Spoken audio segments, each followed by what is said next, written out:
الإسلام دينا وبمحمد النبي صلى الله عليه وآله وسلم.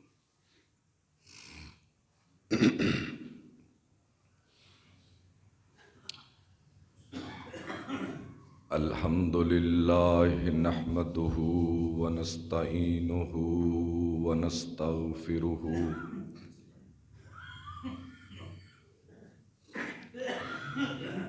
ونؤمن به ونتوكل عليه ونعوذ بالله من شرور أنفسنا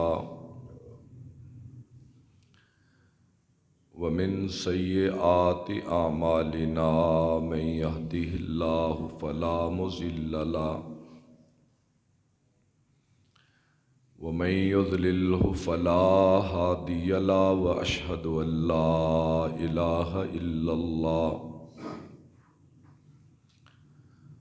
وأشهد أن محمدًا عبده ورسوله.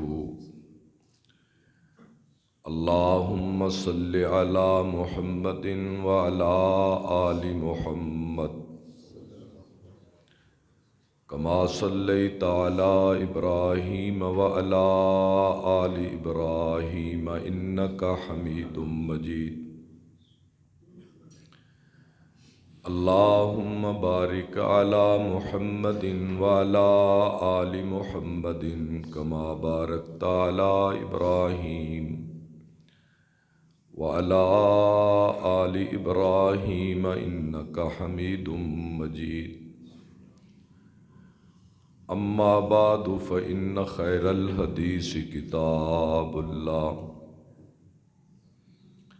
وخير الهدي هدي محمد صلى الله تعالى عليه وآله وسلم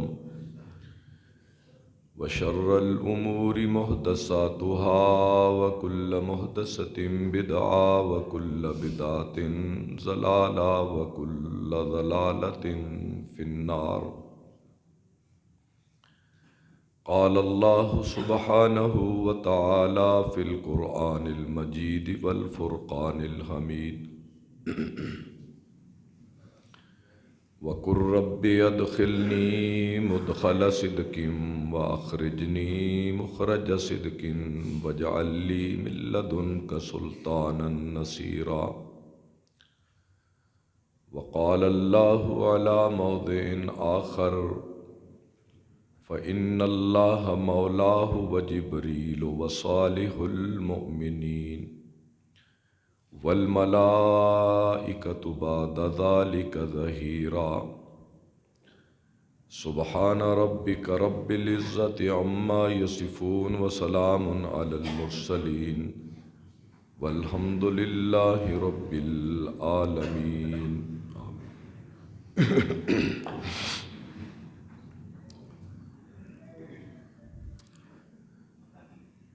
ہر قسم کی تعریف اللہ ذوالجلال کی ذات عالی کے لیے ہے. درود و سلام اولین و آخرین کے امام سیدنا و مولانا حضرت محمد کریم صلی اللہ تعالی علیہ تحیۃ و السلام کی مبارک ذات پر بغیر کسی تمہید و تفصیل کے میں اپنی بات کا آغاز وہیں سے کر رہا ہوں جہاں میں نے اپنی بات کو پچھلے جمعے میں چھوڑا تھا. پچھلے خطبے کی تقریر کے آخری الفاظ آپ صلی اللہ علیہ وسلم کا مبارک حلیہ میں نے بیان کیا تھا جس کو ام معبد نے اپنے شوہر ابو معبد کے سامنے بیان کیا تھا. جب ام معبد نے آپ صلی اللہ علیہ وسلم کا یہ حلیہ اور تصویر اپنے شوہر سے بیان کی تو کہنے لگا یہ تو وہی شخص ہے جس کی تلاش میں قریش پھر رہے ہیں۔ اگر مجھے اللہ نے موقع دیا تو میں اس شخص سے ملوں گا بھی اور اس کے راستے پر چلوں گا بھی۔ یہ بات اس نے کہی اور یہیں اپنی بات کو روک دیا۔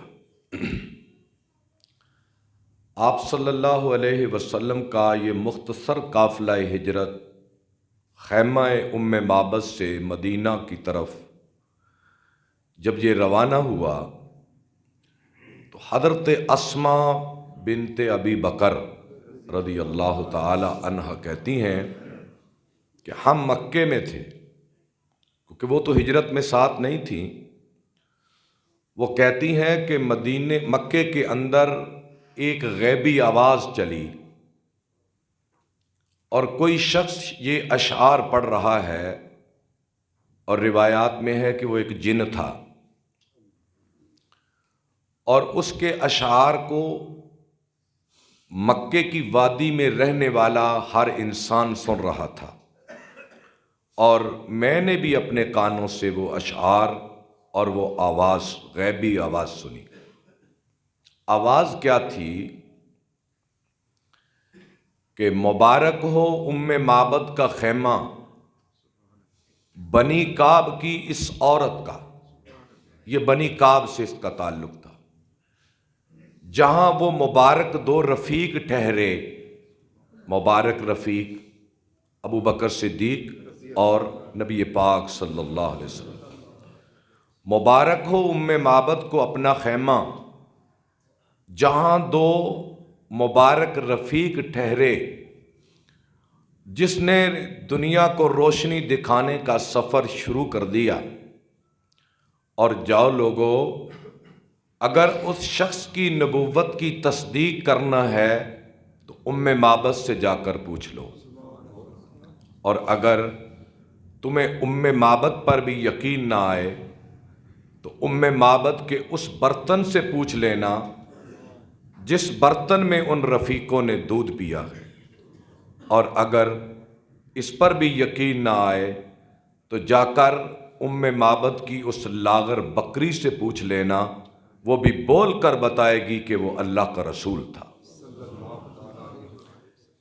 یہ اشعار ہم نے مکے کی وادی میں سنے تو میں وہاں سے جان گئی کہ اللہ کے حبیب کا رخ کیا ہے، چونکہ آپ نے اپنے سفر کے رخ کی خبر مجھے بھی نہیں دی تھی، چونکہ خیمہ ام معبد اتنا معروف تھا کہ یہ مدینے کی شاہراہ پر واقع تھا۔ ہم وہاں سے جان گئے کہ حضور نبی پاک صلی اللہ علیہ وسلم مدینہ کی طرف یعنی یثرب کی طرف آپ تشریف لے جا رہے ہیں، اور حضور صلی اللہ علیہ وسلم یہاں سے آگے تھوڑا سا چلے۔ میں اختصار سے اس قافلے کی رویداد بیان کرتا چلا جاؤں تاکہ ہمارے ایمان کی تابناکی بڑھے، اس کی روشنی بڑھے، اور ہمارا تعلق ذات نبوت کے ساتھ وابستہ ہو جائے۔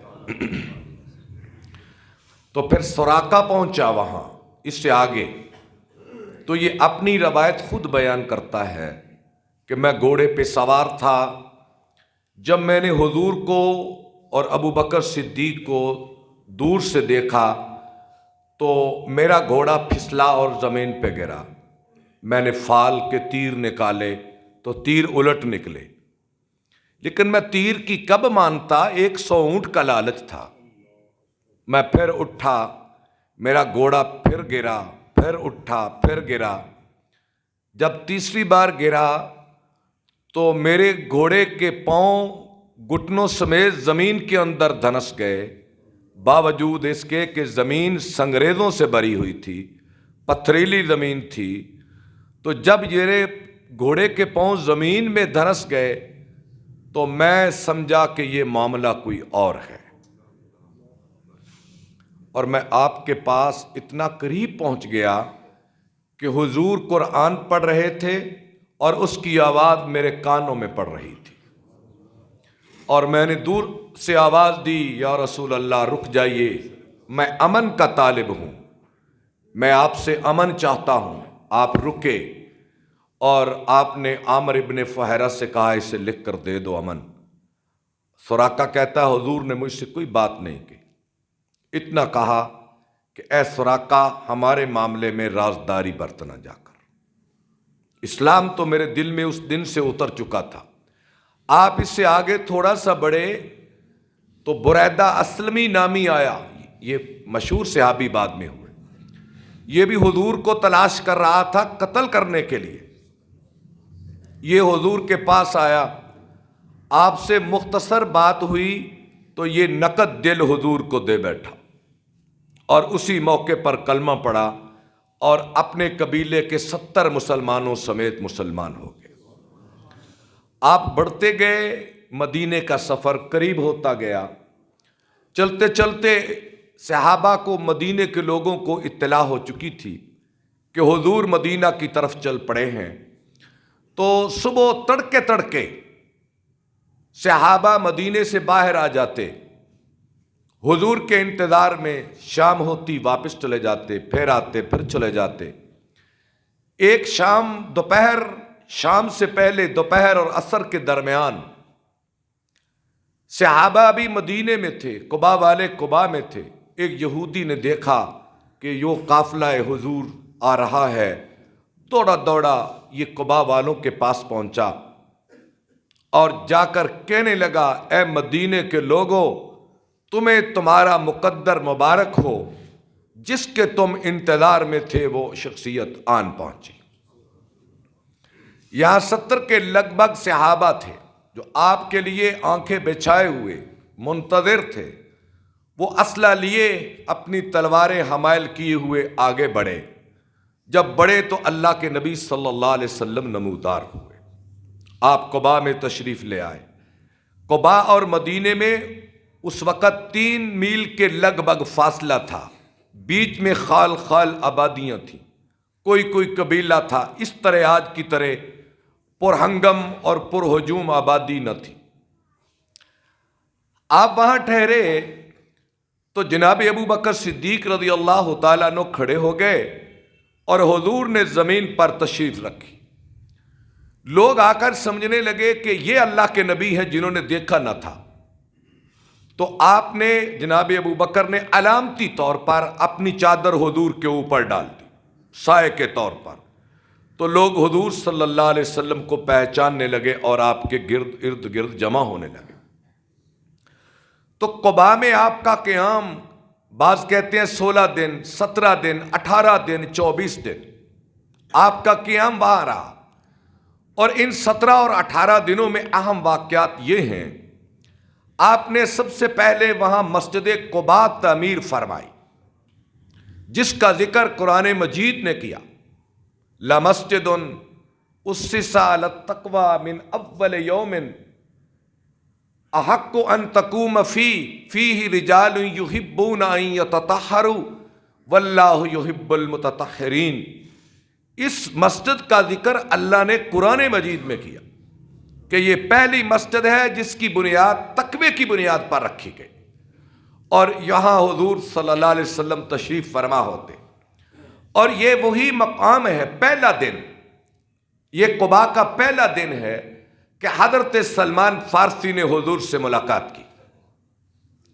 چونکہ سلمان فارسی یہ یہودیوں کے پاس رہتے تھے، ایک غلامی کی طرح زندگی گزار رہے تھے، اور وہ اس تلاش میں تھے، حضور کی تلاش میں، کیونکہ وہ جس کلیسا میں رہتے تھے وہاں کے راہب نے بتایا تھا کہ تم کھجوروں کی زمین میں چلے جاؤ، وہاں ایک نبی آخر الزمان آنے والا ہے، اور اس کی پہچان یہ ہوگی کہ وہ صدقے کا مال نہیں کھائے گا، اور اس کے 2 شانوں کے بیچ میں مہر نبوت ہوگی۔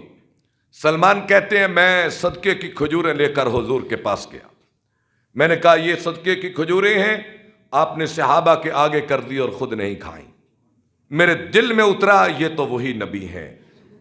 سلمان فارسی نے یہاں قباء میں آپ سے ملاقات کی، اور پھر حی ابن اخطب یہودیوں کا سردار یہاں آیا، حضرت صفیہ کا والد، اس نے ملاقات کی، ساری نشانیاں پہچان کر یہ اپنے گھر واپس چلا گیا۔ حضرت صفیہ کہتی ہیں میرے باپ کو مجھ سے بڑی محبت تھی. میرا چچا اور میرا باپ یہ حضور سے مل کے آئے. میرے چچا نے میرے باپ سے پوچھا کہ اے بھائی جان بتاؤ تم نے اس شخص کو دیکھا ہے کہ جو تورات میں نبی آخر الزمان کی نشانیاں وہ اس میں ہیں؟ تو میرا باپ کہنے لگا اللہ کی قسم ساری نشانیاں اس میں آخر الزمان نبی کی موجود ہیں. تو پھر میرے چچا نے کہا پھر اسے نبی مان لیں. تو میرا باپ کہنے لگا یہ نہیں ہو سکتا، یہ نہیں ہو سکتا کہ میں اسے نبی مان لوں. میری سرداریاں چلی جائیں گی، میری تجارت ڈوب جائے گی، میرے سود کا مال ختم ہو جائے گا اور یہ نبی غالب آ جائے گا. ایسے نہیں ہوگا. یہ حضرت صفیہ کہتی ہیں میرے باپ نے قباء میں ملا اور یہ باتیں کہیں. یہاں سے آپ اتنے دن گزارنے کے بعد اب آپ مدینہ کی طرف جمعے کے دن آپ سوموار کے دن قباء میں آئے، سوموار کو چلے، سوموار کو پہنچے اور وہاں جمعے کے دن آپ مدینہ کی طرف رخ کیا اور آپ کے ساتھ 70 صحابہ تھے اور آپ نے پیغام بھیجا کہ میں اپنے ماموں کے قبیلے میں ننہال میں بنی نجار میں اترنا پسند کروں گا تاکہ ان کی دل جوئی ہو. اور بنی نجار کو پیغام مل گیا. بنی نجار کا قبیلہ وہاں آباد تھا جہاں آج مسجد نبوی واقع ہے. یہ قبیلہ بنی نجار کا علاقہ تھا، اس کا محلہ تھا. آپ صبح چلے تو آپ کے لیے استقبالیہ لگا دیے گئے، استقبالی کیمپ جسے ہم کہتے ہیں. قباء سے بنی نجار کے محلے تک راستے میں جمعے کا وقت آیا تو یہ بنی سالم کا محلہ تھا. آپ وہاں اترے اور یہ اسلام میں پہلا جمعہ آپ نے بنی سالم کے محلے میں پڑھایا جس میں 100 افراد نے آپ کی ابتدا میں جمعہ پڑھا جہاں آج مسجد جمعہ واقع ہے. آپ مدینہ شریف جاتے ہیں اور وہاں مسجد جمعہ میں آپ 2 رکعت نماز پڑھتے ہیں. یہ وہ جگہ ہے جہاں اپنے قباء سے مدینے آتے ہوئے اسلام کا پہلا جمعہ اللہ کے نبی صلی اللہ علیہ وسلم نے پڑھایا. نماز جمعہ سے فارغ ہوئے تو آپ مدینے کی طرف بڑھے، بنی نجار کے محلے کی طرف بڑھے تو راستے میں اوس اور خزرج کے لوگوں کے گھر بھی موجود تھے. صحابہ کتار اندر کتار کھڑے ہو گئے اور یہاں بنی نجار کی عورتوں نے، بچیوں نے جب حضور کا یہ قافلہ دیکھا تو یہ اشعار اس وقت پڑھے ہیں. بعض لوگ کہتے ہیں کہ آپ تبوک سے واپس آئے تو یہ اشعار پڑھے، لیکن یہ صحیح بات یہ ہے کہ جب آپ بنی سالم کے محلے سے مدینے کی طرف بڑھے تو بنی نجار کی عورتوں نے، بچیوں نے یہ اشعار پڑھے. طلع البدر علینا من ثنیات الوداع وجب الشکر علینا ما دعا للہ دائی ایھا المبعوث فینا جئت بالامر المطاع. یہ میں نے اس کے 3 اشعار پڑھے ہیں، اشعار تو آگے بھی باقی ہیں.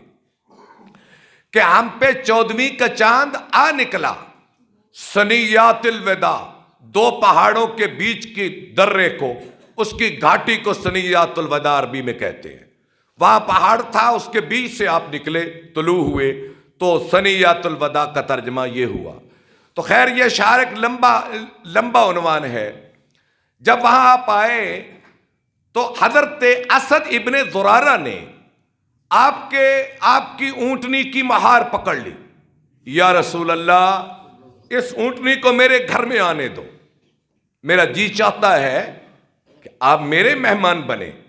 آپ نے فرمایا اسد میری اونٹنی کی نکیل چھوڑ دو، یہ اللہ کی طرف سے مامور ہے، اس پہ میرا حکم نہیں چلے گا. آج اس پہ بھی آج میرے اللہ کا حکم چلے گا. جہاں میرے اللہ کی مشیت ہوئی وہاں یہ اونٹنی خود بیٹھے گی، چھوڑ دو.